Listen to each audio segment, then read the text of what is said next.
Good evening. This is Jim Hennager again with the New Independent Party. Table Talk. We've actually moved to a new table.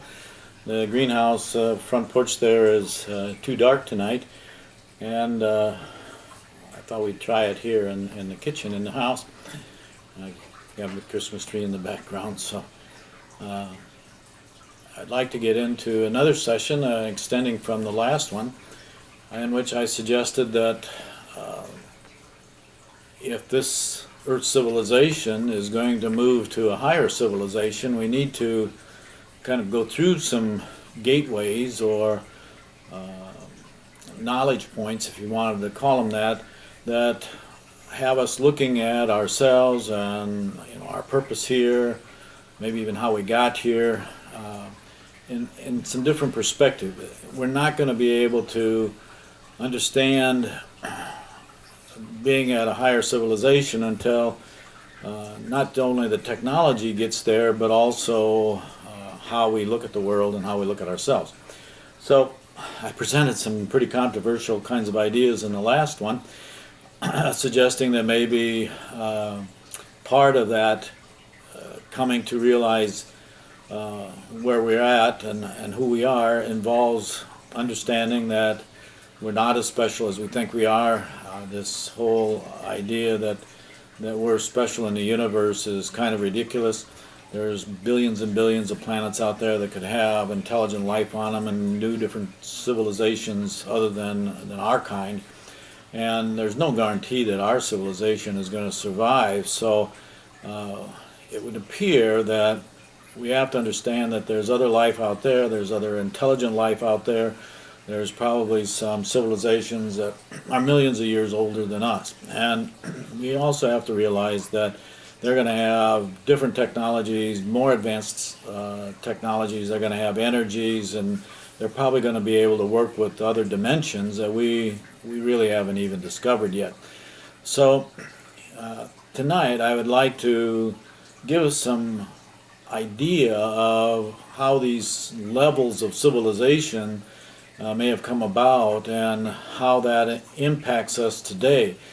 And I'd like you to kind of realize that we probably are visited by other extraterrestrials and intelligence, and we've probably been visited by any number of civilizations, and that we probably have even been brought here. I mean, we're probably the aliens here.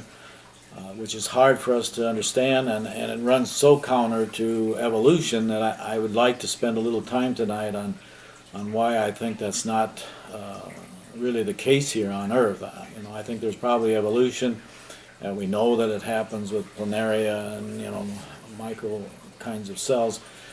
But when you're looking at 1.4 million species on this planet and having it develop over millions of years, the mathematics of that just doesn't add up. But there's also some problems in the evolutionary theory itself as it applies to man itself. Now, the general narrative of the evolutionist is that at some point, it went from the micronism and then grew out into plants and animals and different species. At some point in Central Africa, a monkey or a baboon or a small ape walking on its hind legs decided to stay on its hind legs, and it evolved into humans. So generally, evolutionists think that the human species of today is derived or evolved from something in Central Africa. Usually this is referring to what is called the Lucy bones, and that's actually in a museum in Ethiopia. And I have a student just a couple semesters ago that actually visited that museum, and he was telling me that it didn't make a lot of sense to him that man came from the Lucy bones. For one thing, there's a problem of dating. I had read for many years that the Lucy bones were maybe 350,000 years old, and that's sort of what was implied there in the museum. But recently, like within the last few months, I've been seeing articles that peg the Lucy bones at 3.5 million years old. And I think part of that is coming out of the discovery of some new bones in South Africa in a cave. And the anthropologists there had been studying that cave for years. They pegged their bones at 3.5. And so if they were at 3.5, then they think that the Lucy bones have to be at 3.5. But I have some concern about, those dates, particularly because there were several ice ages in between those two, and I'll talk a little bit about how destructive an ice age is on preserving bones and dating things. But the narrative is that maybe 350,000 years ago, the Lucy family began walking on its hind legs, and then they grew into what are called Neanderthal man. But there's another problem back to the Lucy bones, and that is that there have been other bones found very similar to the Lucy bones in places like New Guinea, which is clear on the other side of the planet. So there's a problem with saying that humans may have come from this one line of apes or chimpanzees or whatever in Central Africa. There were bones in many places about the same type, but also they're very similar. The heads on these skeletons are very small, about the size of a grapefruit, which isn't humanoid at all, and they're only about 3 feet tall. So it would appear that there's some stretching to suggest that the Lucy bones were the beginning of modern man. But it's even more disturbing that then we jump clear to the beginning of what are called Neanderthal bones, and those bones are found in a valley in Germany now that has been called the Neander Valley, and that's where Neanderthal comes from. So somehow, if it evolved from Central Africa, these creatures were walking all over the place and somehow ended up in basically northern Europe and Neander Valley. But also they were found in some caves in northeast France. So they're not too far apart there. But that's a jump, how we got from Central Africa to the European bones. And those bones date back to about 45,000 BC. So what happened in between, 350,000 to 45,000 BC is a jump there, and we don't really have any bones in between. Then the Neanderthal bones are about, showing a human about 5 feet tall, very large bones, large shoulder bones, large neck bones. The skeleton is even larger than our skeleton in today, and the forehead is very unique in that it starts at the brow, a very large brow, and it goes almost 45-degree angle back. There's almost no forehead on the Neanderthal, and that's one of the distinguishing characteristics that they look for in identifying it as a Neanderthal. If that was 45,000 years ago, it appears that the last bones of this Neanderthal were found about 25,000 years ago, which would be just at the beginning of the Ice Age in Europe. And the ice began to form in Europe, 25,000 BC, in the Swiss Alps, and then spread out over northern Europe. And there's probably ice in the Italian Alps all the way down pretty much to the coast, the Mediterranean. And the last bones being at 25,000 BC would indicate that the Ice Age was a major factor in the disappearance. Now, anthropologists would say that the major cause of the disappearance of the Neanderthal was the presence then about 35,000 BC of the Cro-Magnon human form, and that figure was a little bit taller, maybe 5'2", also big shoulder bones, big neck bones, a large head skeleton. But now we see a very prominent forehead that starts at the eyebrow and goes almost straight up. So, the evolutionists say, well, here we have a humanoid with much larger skeleton area, much larger brain possibility. So he must have been smarter. He must have been able to outwit or outhunt or maybe kill the Neanderthal in the same area, because most of the bones in the Cro-Magnon during that time period before the Ice Age were all in pretty much the same area of northern France and Germany. Then after the Ice Age, which it peaked at about 18,000 BC and then waned off until maybe 15,000 BC, we start seeing some significant warming in that area. We then see Cro-Magnon bones in southern Italy and what's now southern Hungary, in the Turkey area, and clear over into what right now is Iran and Iraq and that area. So it would appear that the Cro-Magnon man survived the Ice Age by moving south, staying into the warmer climates. And some of the last bones that were found about 11,000 BC, 12,000 BC, were found in the Israel area, actually. And they were excavating for a highway 30, 40 feet down, and they ran across a cave, and there were bones in there, and the structure certainly is that of a Cro-Magnon kind of skeleton. So that generates another problem, because evolutionists now would say that we moved from Lucy to Neanderthal to Cro-Magnon, and then about 11,000 BC, they're suggesting that the population of Cro-Magnon was maybe down to less than 1,000. And then we see the modern man appearing almost 10,000 BC, 11,000 BC, right in that time period, and we have a fairly established city in northern Lebanon, southern Turkey area, that was fairly advanced. It probably had 30,000, 40,000 people in it. A lot of it was under a mound that they apparently had a city there and then later buried it to create this mound. It would certainly look like it was a well-planned city, streets, square corners, all those kinds of things. And then as we progress through the next 10,000 years, we see civilizations coming in the Persian area, the Mesopotamian Valley, along the Euphrates River, the Sumerians. And that probably started 5,000 BC.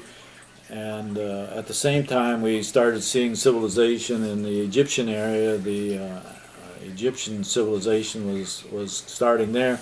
We see some in India about the same time. We see some in Southeast Asia about the same time. And over in Latin America and South America, maybe even in North America, we're starting to see some civilizations, the Aztecs, the Incas, and then later the Mayans, are all in that time period of 11,000 BC to 0 AD. In fact, the Mayans did a census in about 4 AD, and this included all of their tribes.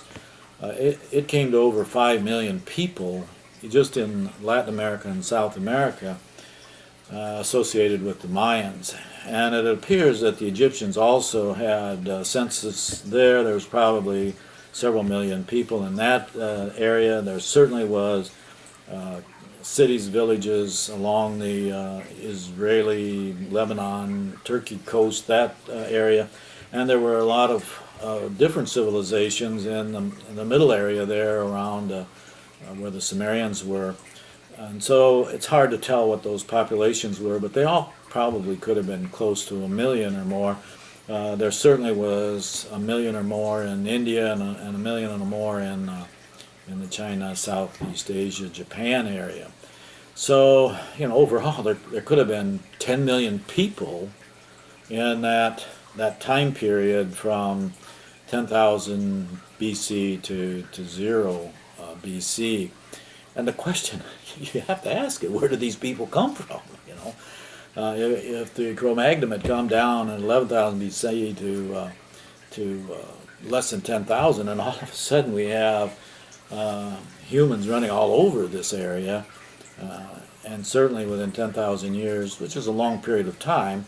But I don't believe the math would suggest that just normal procreation and new births would have produced 10 million or more people in these civilizations all over the world. And then it begs the question, how did people get from from Europe and the Asia area over to Latin America and South America. So there's some real strong problems with this narrative with the evolution, and that's one of the reasons why I've always been an advocate that there's got to be some other explanation. It just doesn't make sense that we could go from 1,000 Cro-Magnon to maybe 10,000 modern humans in that short a period of time. Evolution just doesn't argue for that fast of progression of genetics and human form. So that's one of those concerns. Now, as I've been getting into this kind of information and talking to my students about these kind of things, I started to pick up information maybe 5 years ago that there was something else going on in this region, particularly just in the last couple of years. Some underwater explorers started discovering communities, villages at the bottom of the Mediterranean. And then along with that, there was a discovery off of Japan in about 60 to 70 feet of water underneath the surface, some very large foundation stones that had obviously been created by somebody, and they were probably the base of some larger structures during that time. And we also know of a very large foundation stone in northern Lebanon that the Romans later built some very elaborate buildings on top. But these cornerstones, these foundation stones, are mammoth. I mean, they're like 110 feet long and 20-some feet wide and 10, 15 feet high. They estimated to probably weigh, 120 ton. It's just mammoth kinds of stones. And they're located on a hill, so we don't really have any idea how somebody in 11,000 BC had the technology, one, to carve them out. I mean, they have perfect lines, perfect corners, right angles on them, and they look like they were cut with a very advanced saw, if not by a laser. Then we don't know how they moved them. I mean, I don't think we have equipment today that can move something that heavy without a lot of problems. So it would appear, another huge problem for evolution to explain how you could go from, Neanderthal that lived in caves and didn't have any kind of artwork to Cro-Magnon people that had some, basic kind of drawings in their caves and no real knowledge of an alphabet or a language. And then all of a sudden in 11,000 BC we're seeing really some very advanced technological societies there that have some engineering skills that we might not even have today. And so the thing that struck me was that a lot of these villages in the Mediterranean were under 60, 70 feet of water. The foundation found off of Japan was about 60, 70 feet underwater. And then I discovered Dwarka, which is a settlement that's off of the coast of India, and it's also under 60 or 70 feet of water. And you start lining those up and connecting the dots. All of these represent a pre-civilization before any of them that we've been talking about. I mean, before the Egyptians, before the Sumerians, before the Persians, before the Babylonians, before any of those civilizations, there appear to have been a number of civilizations around the world. They're called the Mu civilization in South Pacific, and it extended, all through what is now Micronesia and Palau and that area, all the way to Japan. There's another civilization called the Ural up in the Chinese area, and then there's an Atlantis group, which has always been, in mythology, but it was written by Plato as being real. That was someplace in the Atlantic, and then there's this Mediterranean. Those people are called the Assyrians, and then you have the Dwarka off of India, and they're all underwater. You can't imagine them building these communities, villages underwater. So at some point, the water was lower. The history of the fables involved with these civilizations all suggest that something tragic happened and the earth went down, and that caused all of these civilizations to be lost at about the same time. Now we have biblical stories that suggest a great flood, and that might have caused the demise of these, but it would appear that instead of the earth necessarily going down, that the water came up. And it certainly would be evidence that during the height of the ice age, the ice would have lowered the oceans and the seas, and it may have lowered them by 100 to 200 feet. Okay, are you following the logic? Ice goes up, the water goes down, and then it hit its peak at about 18,000 BC, when the ice would have been the highest and the water's the lowest. It would appear that groups of civilizations came here and were distributed around the middle of the earth and along the equator, from the South Pacific to the Mediterranean to the Indian Ocean to the South China Sea, and back to the South Pacific. So whoever came here because it was warm in those areas. They built up elaborate civilizations.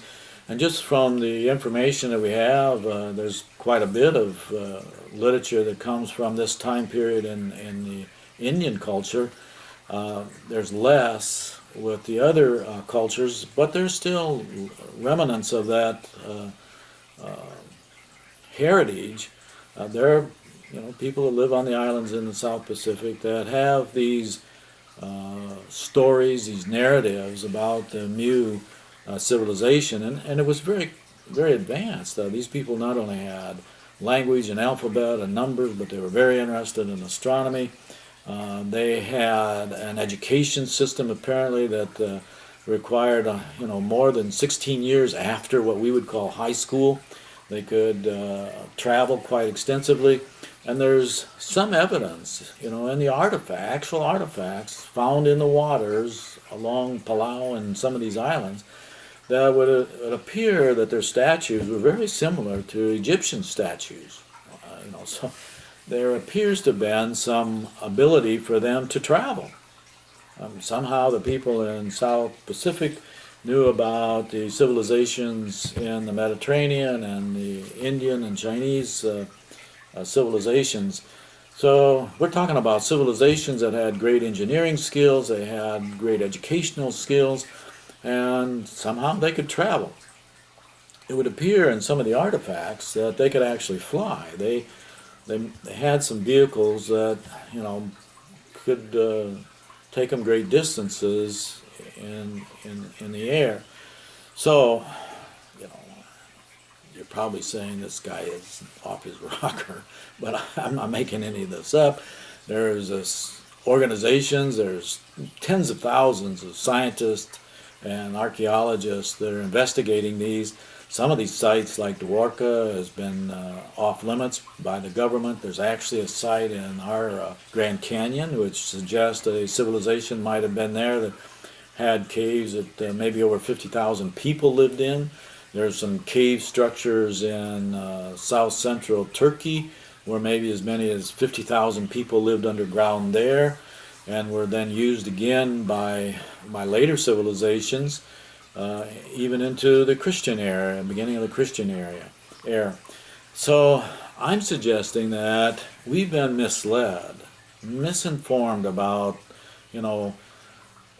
where our civilizations have come from, I don't think that they're accurate at all about the idea of evolution. I think they're keeping from us the knowledge that we've been brought here. And there probably was a mothership or a genetic ship. You know, they wouldn't have to actually bring millions of people. It's very possible that they were advanced to the point where they just had to have the genetic codes and have raw material here, some Cro-Magnon or Neanderthal, and they could, you know, by hybriding and genetic coding, create, you know, any kind of skin color and facial, you know, kind of differences that they wanted to. You know, if they're more advanced, they certainly could do anything. We're at a stage in our civilization where we're doing cloning and we're doing artificial insemination. We're doing, you know, a lot of different experimenting with you know, women that can't have children, in vitro kind of help. So, you know, we're at that stage. But if you can imagine, you know, a civilization that might be 1,000,000 years more advanced than ours, they might have the ability to generate genetic codes to basically create anything. Plants, animals, maybe 1.4 billion species, million species, on a planet that was just warming back up. So, you know, what I'm suggesting is that it makes more sense to not only me, but a lot of people, that we've been brought here, and we probably were brought here around 18,000 BC, and then because of some tragedy around 12,000 BC where we had either a great flood or we had an ice break out of the Antarctica, which I would kind of support, because there's actual records in Sumerian culture, actual depictions of a map showing Antarctica, and it doesn't have any ice. I mean, it shows the valleys and the mountains, and it's accurate. I mean, we don't know exactly what Antarctica looks like underneath the ice today, but this map is very accurate to what we can see from sonar mapping and you know, X-ray kinds of things that we have today. So how did the Sumerians, 5,000 BC, have a map of Antarctica without any ice on it? You know, so maybe some time there wasn't Antarctica without any ice. If the ice came off and melted pretty fast, it would have created a giant tsunami, and it would have raised the sea level. So it would appear that during the height of the ice age, this last ice age, we had high ice and low water, and the low water might have been 100 to 200 feet lower than it is today. And then something happened, and the water came up, maybe 100 feet, and all of these kind of artifacts, villages and cities, were swamped. And the people were lost, or they had to scatter. And some of those people probably were able to go up on higher ground and survive. But it would appear that we had another arrival around 11,000 BC, and you know, people were dropped off in the Asia area and the Persian area and around the Mediterranean. There was the white people to the north in Europe, and there were, you know, olive skins in the Persian area. There was darker almost to very black in Africa, and there was, you know, brown to India and brown into Asia, into yellow into China. So it can't be an accident that, you know, from 11,000 BC to say 1 AD, that all of a sudden we find civilizations in all of these areas with different skin colors, and they obviously have different heritages. I was struck, you know, my wife is from the Philippines, and they eat a lot of rice, but they use a big spoon, which is a heritage of the Spanish that occupied the islands there for hundreds of years. Very few people on the Philippines use chopsticks unless they're of Chinese background. But if you go into Thailand and you know, Vietnam up to China, all those people eat rice also, but they use chopsticks. So just looking at those kind of cultural differences suggests that the arrival of these people came from different planets. with different cultures, different backgrounds, even to the point that, like in the Chinese heritages, you have, and I've seen pictures depicting over 40 different ethnic groups just in China. So, it begs some questions. Did they come in on a big ship and they came from 40 different planets, or was there a planet that had 40 different ethnic groups and they just kept them together and put them here in that area? And the same with different ethnic groups. Obviously, in Africa, there's many different ethnic groups. From very short to very tall, and a different. Like in Mali, there's some tribes there that go back, thousands of years, and they have very distinct kind of cultures and languages.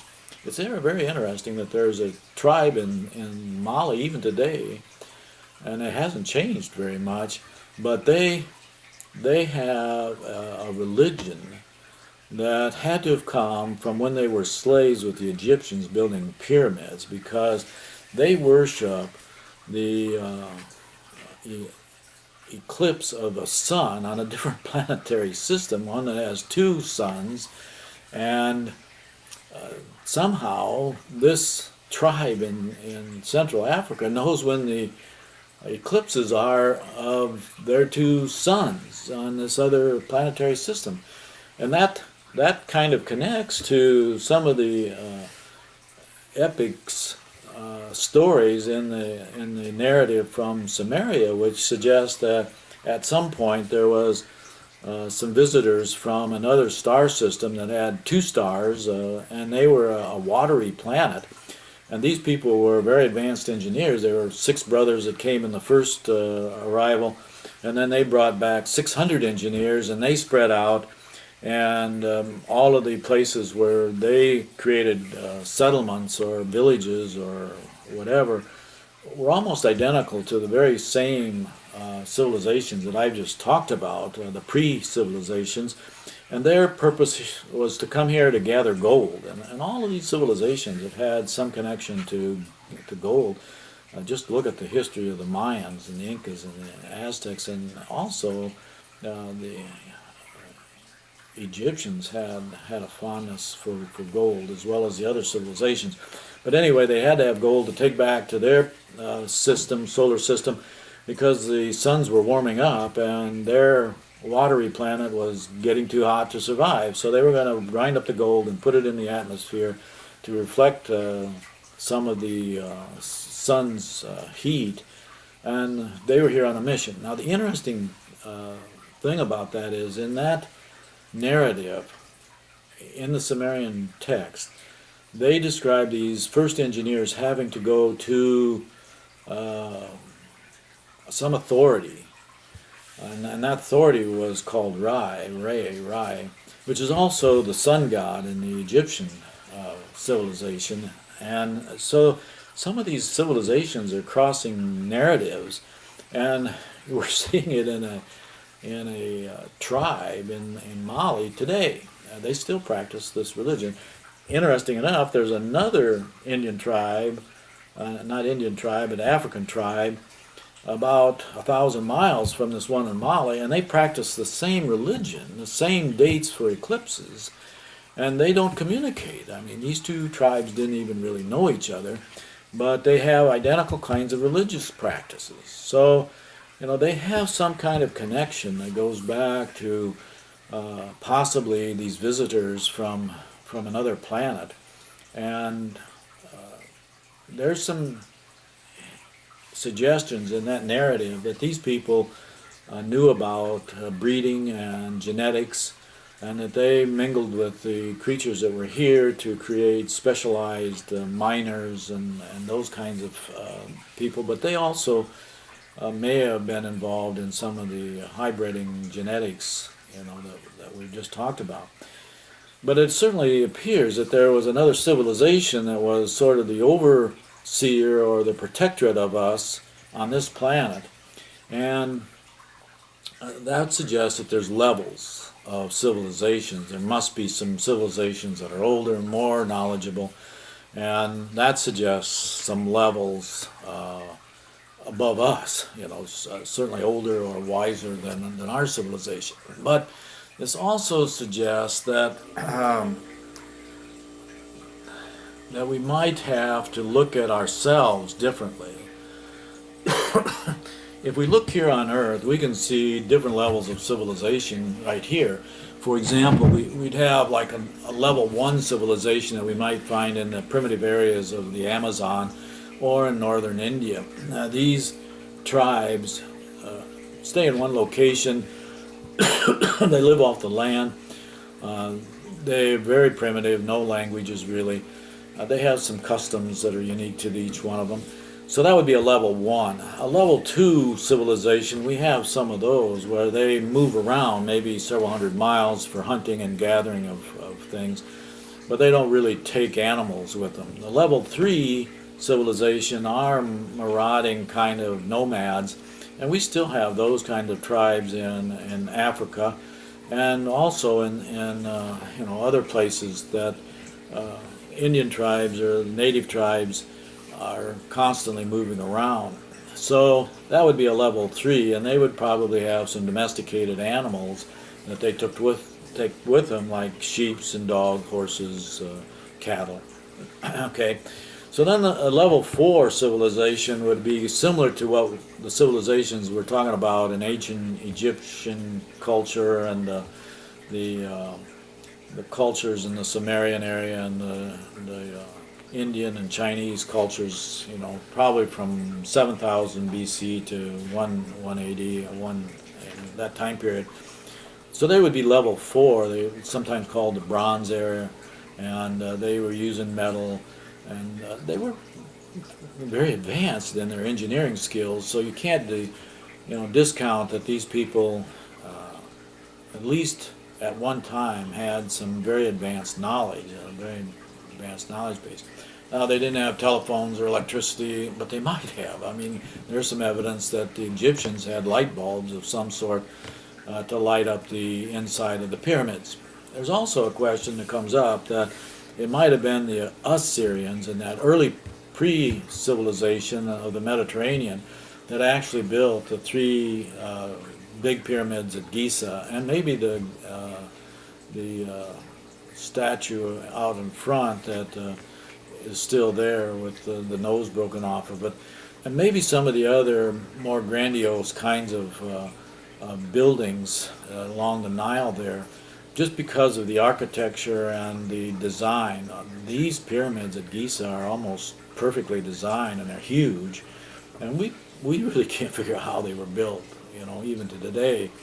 But the Egyptian civilizations from about 5,000 BC to 1,000 BC, they built hundreds of pyramids, but none of those pyramids are equal to the 3 pyramids at Giza in engineering or perfection or any of that. So it would appear that this later civilizations in Egypt wanted to duplicate or mimic what was already there, and may have been built by a civilization that's 10,000 years older. Well, that's all up in the air.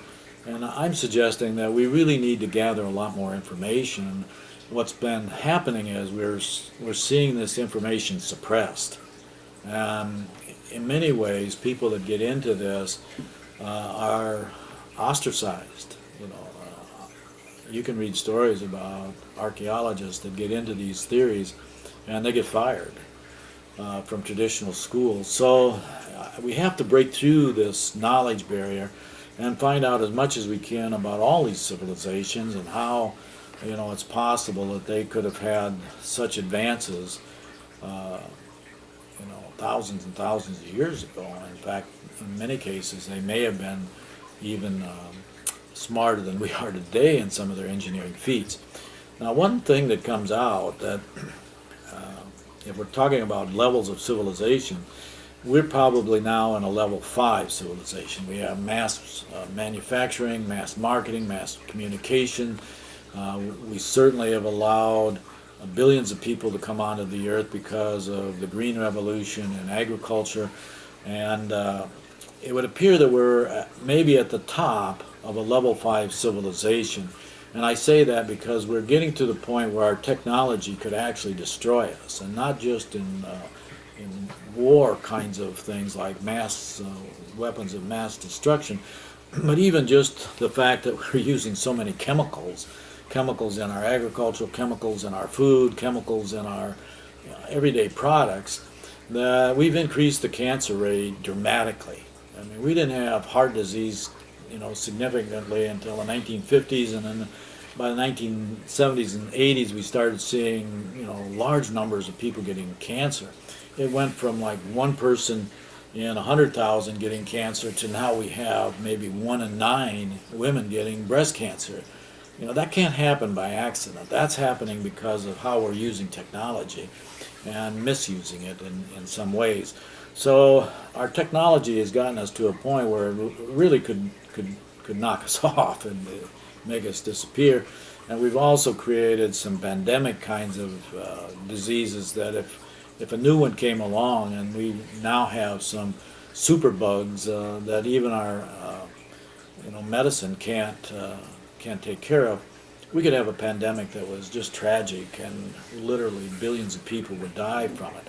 So I'm saying that we're at level 5, we're at the top of level 5. Now there was an aspect of the Mu civilization that might have been from 18,000 BC to 13,000 BC, that 5,000 years.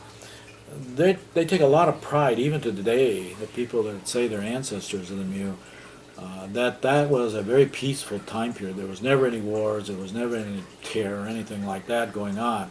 So that would be a major accomplishment if you could have a civilization go for 5,000 years without that kind of conflicts.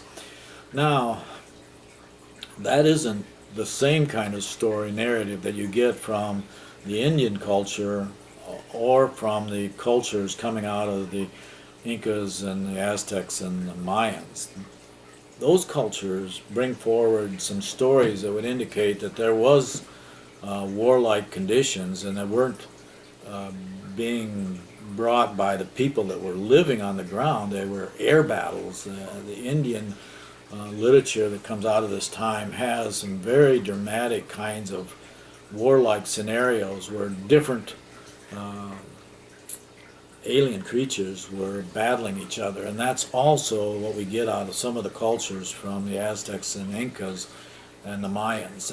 That there were air battles being performed that would indicate that there was some battle between alien races for, is it for the control of Earth or the dominance of Earth or sponsorship of Earth or something. But apparently somebody went out, and there are caretakers. So if you can imagine, what happened through Pennsylvania and Ohio valleys with Johnny Appleseed taking his seeds and planting apples all through those valleys, we kind of imagine then that we might have a civilization at a level 6 that has the ability to, fly in space, go much faster, have different kinds of energies than we have, maybe could work with different dimensions, loopholes, or kinds of phenomena that allows them to go from one star to another, kind of like a Stargate. So a level 6 civilization is beyond where we're at that we know of. Now, there are people who would argue that secretly the German Nazi SS people were developing some technologies that got into Stargate technology and certainly UFO kind of electromagnetic kinds of things, as well as something called boundary layer aerodynamics. They had some very advanced technologies. Those were picked up by the British and the Americans and the Russians, and that produced our space race.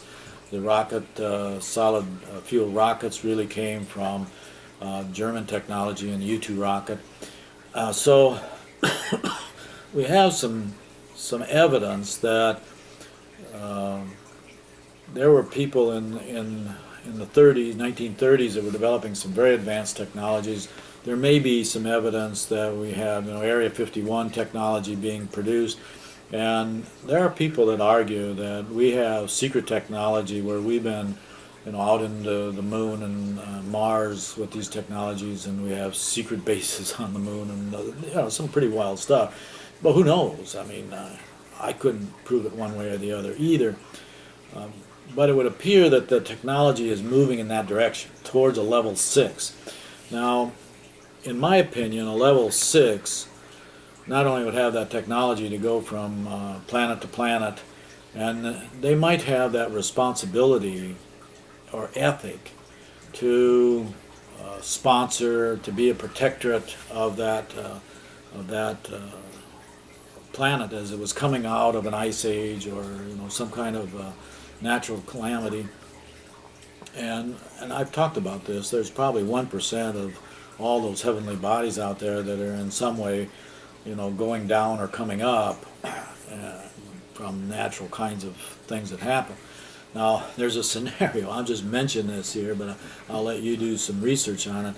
There's also a scenario where there's a Planet X. I don't know if you've gotten into this, Neobria, or it has a name, but it's a huge planet that's maybe 5 times bigger than Earth, and it's going in an orbit that's not the same orbiting that the planets that we're familiar with. It's out farther at times, and then it comes right across the path, the plane of our planets on a fairly regular basis. Like maybe every 35,000 years it's in one position, but then maybe every 17,000 years it's in another plane where it actually could have. This is a hypothesis that people have put out there, that it might have come through a million years ago, and it got too close to Mars and actually pushed Mars out of the orbit it was in and caused the atmosphere to leave and the water turned to ice. Something catastrophic like that could have happened in history. And what we're finding is that in some of these civilizations, they have records of something similar happening, several times here on Earth, where this large exoplanet, or whatever they want to call it, comes through our path, and even if it comes within millions of miles, it causes all kinds of havoc, and it can actually change the gravitational pull in our elliptical path, but it can also cause giant earthquakes, giant volcanoes, shifting of ground, huge tsunami waves.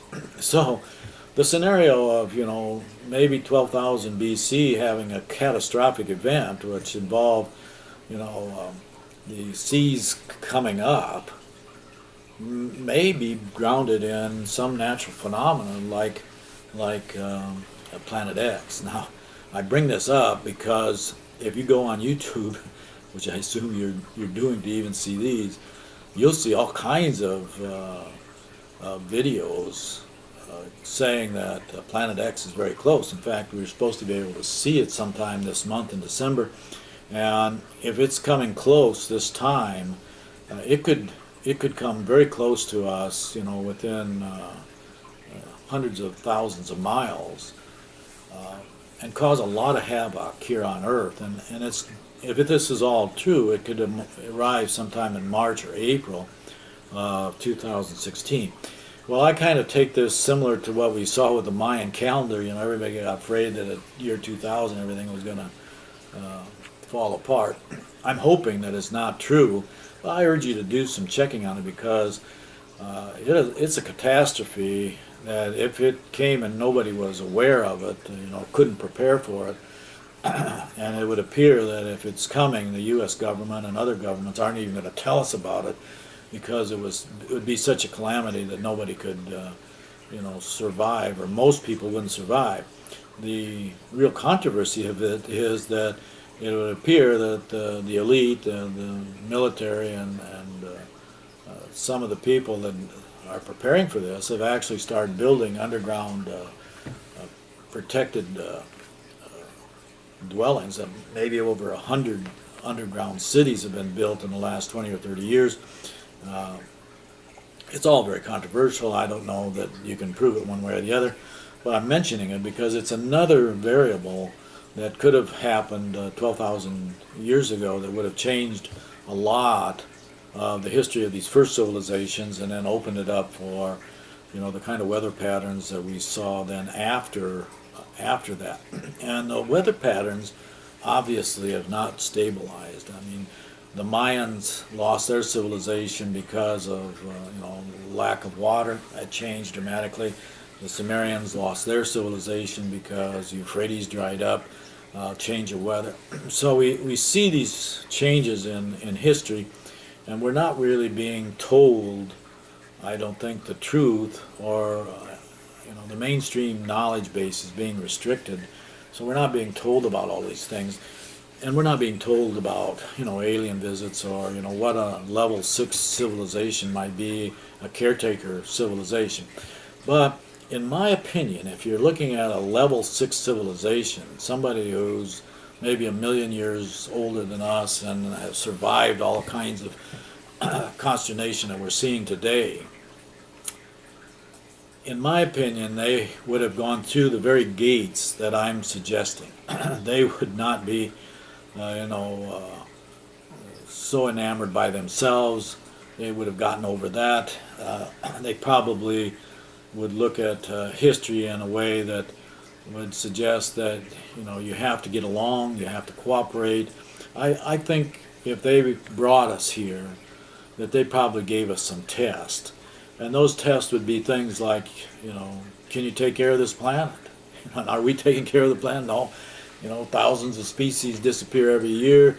We polluted every body of water, every ocean, and it's getting dramatically polluted. We've polluted, I think, every square foot of our land with some kind of chemical. We're seeing frogs being deformed. We're seeing fish deformed and dying all over the world. We're seeing plants and fish and dolphins dying, we haven't taken care of our planet. So I think that would be one of the tests. If we can't take care of this planet, do you think they're going to allow us to go to another planet, and destroy that one too? So I think that would be one of the tests. But we've also increased the number of people. If you go back a couple hundred years ago, there might have only been 1 billion people here, and now we got 7 billion. So in a couple hundred years, we've added a lot of people, and that's because of our technology. So in a way, our technology has allowed this to happen, but are we being responsible enough to take care of all these people? There's been some estimates that maybe half of the people in the world go to bed hungry, and maybe several hundred million are going to bed in a state of starvation. They're just not getting the nutrition they want, and in many cases they're not getting the water that they need. So that would be another test that we're failing. It would seem to me that the test would be that we have to be able to provide for everybody on Earth as equals. And then you could just extend that out, that you'd want everybody to be educated, you'd want to have everybody medically taken care of, you'd want to have everybody in safe communities. And so I think we've been giving these tests, and the obvious one is race. We just have this stupid notion that people are different because their skin color is different, and that's just ridiculous. And I've taught classes in race relations, and we had to have the black girl in the class actually stand and have all of the white students go up and shake her hand just to convince them that her skin wasn't any different than theirs.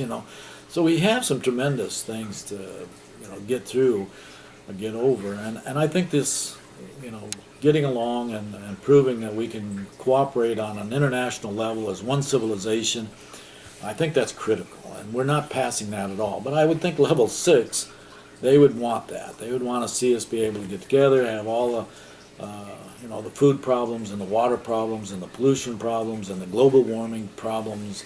We should be able to manage those, and we're not. And I think they would probably want to see us in a government structure where everybody was involved, and not a system where you have certain special interest groups or an oligarchy running things.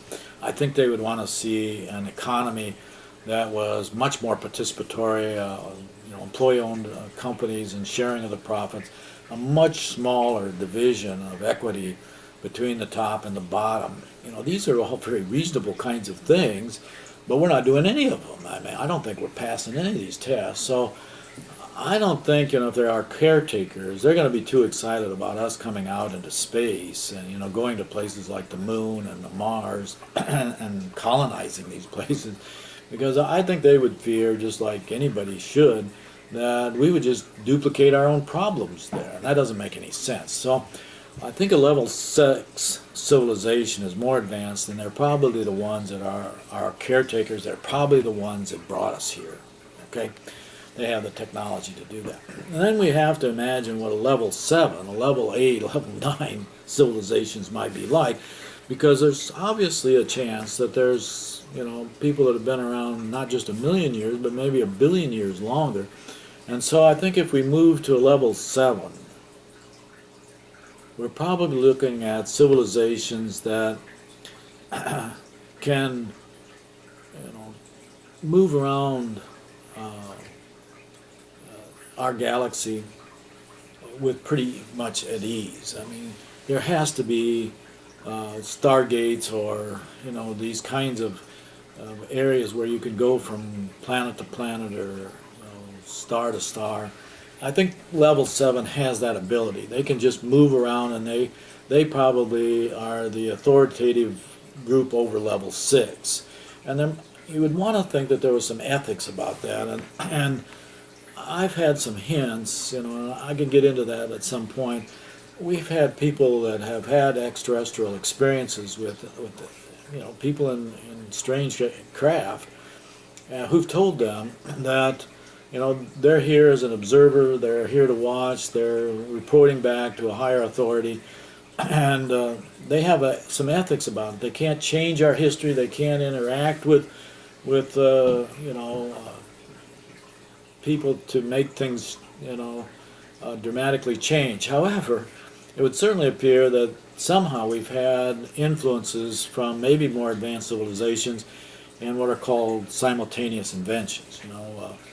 Bell was given credit for inventing the telephone, but actually the telephone was invented almost simultaneously, 2 or 3 places, in Europe, Italy, and possibly in other areas at the same time. Electricity was said to have been Edison's invention, but there were other people that were working with electricity at the same time. How did that happen? They weren't communicating with each other. It could be that the knowledge base was growing to a point where that could just happen, but it could also happen that we have among us alien people who actually look exactly like us. They have that knowledge, and they can kind of give it out to advance things. And that doesn't seem so far-fetched that they can help us in little ways, but they can't help us in big. Now, I know in my students, the fear is that they're running the place, that they've been around for thousands of years. They don't want to give up the power and the wealth involved, so that the super rich are probably secretly controlling things. And maybe, the president swears in and walks back to the office, and this alien steps out from behind the curtain and says, now I'm going to run things. I hope that isn't happening, but it probably could be. But I'm saying that a level 7 civilization, they have far more advanced technology, and they can move around our galaxy pretty easy. A level 8 civilization could move from galaxy to galaxy, and a level 8 might not even have to have a physical form. Certainly science fiction has picked up on this, that the more advanced would be more of a mental state. They wouldn't even need to exist in the physical state. They might exist on a different plane or a different dimension. But again, they would have a larger knowledge base, and they would have some authority over the next one down. Now, science fiction writers, they've had a lot of fun with people, and a movie just came out today, which would indicate some of that. The people are riding around in spacecraft with gun holsters and weapons and shooting each other and all of those kinds of things. In some cases, they're smoking cigars in some movies. That's kind of ridiculous if you're thinking about the kind of technologies we're talking about.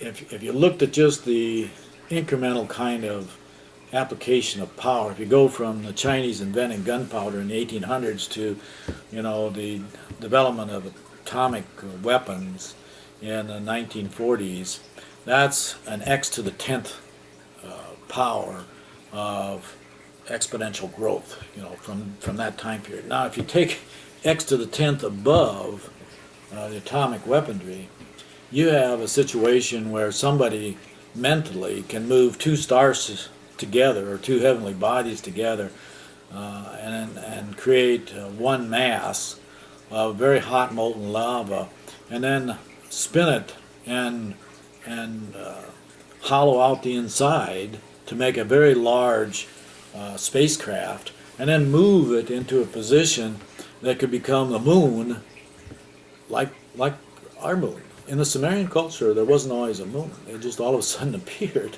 scared them, tremendously. But you see the exponential power. If you go up that high, we're not anywhere near that. But it would give, the ability to one person mentally to move these things, warm them up, and hollow them out. And a lot of people argue that that's exactly what the moon is. It's an observatory, that there's civilizations that live in there and observe us. And, there's some evidence to that if you look at photographs from the moon. So I'm suggesting that even if we could move up to level 6, there's a level 7, level 8, level 9, you might get up to trying to imagine what a level 10 is. You might have 20 levels or 100 levels up there, I don't know. But let's just imagine, if we're moving up this kind of scale, a level 10, that could be God. Okay? I'm not a person that's willing to look at the beauty and the immensity and the majestic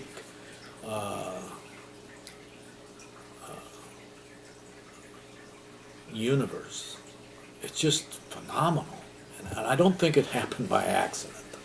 And I don't know if level 10 gods were involved in the Big Bang, or if they are involved in the continued creation and new bangs all over the universe.